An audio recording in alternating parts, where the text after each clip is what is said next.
Good evening, everyone. Thank you for your time is given to me. My name is Angelina Mameli. So today we are going to explore one of the most dramatic periods in English history. So the Tudor era, especially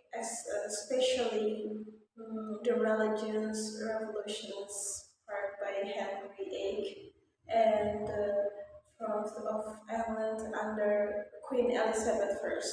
The story began with Henry VIII, a king who was initially very loyal to the Catholic cross, so loyal that Pope gave him the title Defender of the Faith. However, things changed when Henry wants to marry with Annibalian because his wife, Catherine of Aragon, did not give him a son. When the Pope refused his request to annul the marriage, Henry took a radical step in 1534. He passed the Act of Supremacy, declaring himself, not the Pope, as the head of the Church of England. This was the beginning of the Anglican Reformation.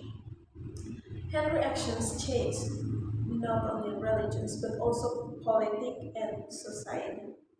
He dissolved Catholic monasteries,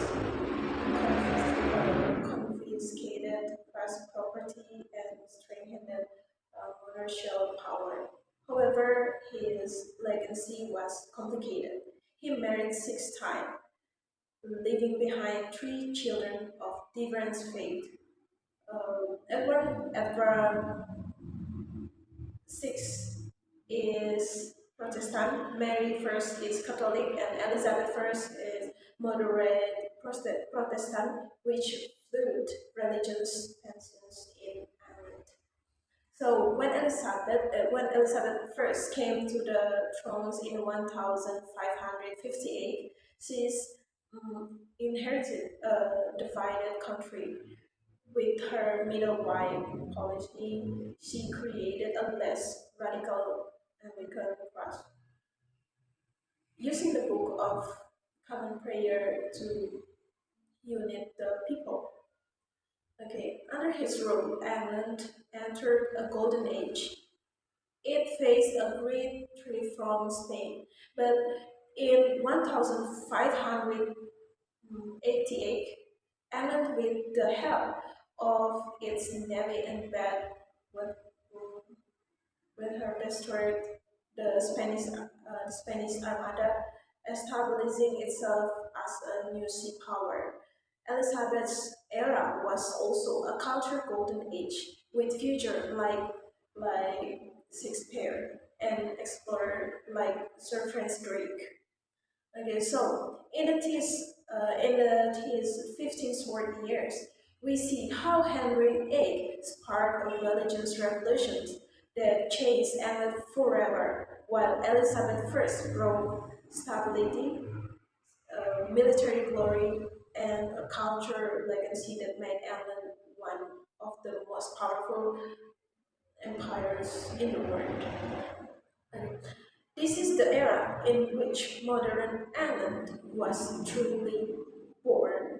As students of history of England, this is important for us to understand how this short period of the 16th century became a turning point that defines the character of England and English nations to this day.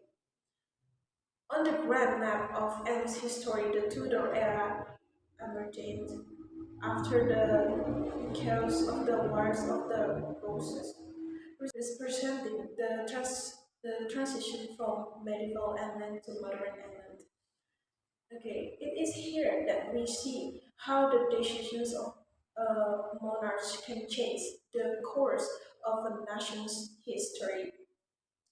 Henry VIII was not just a king who married 6 times.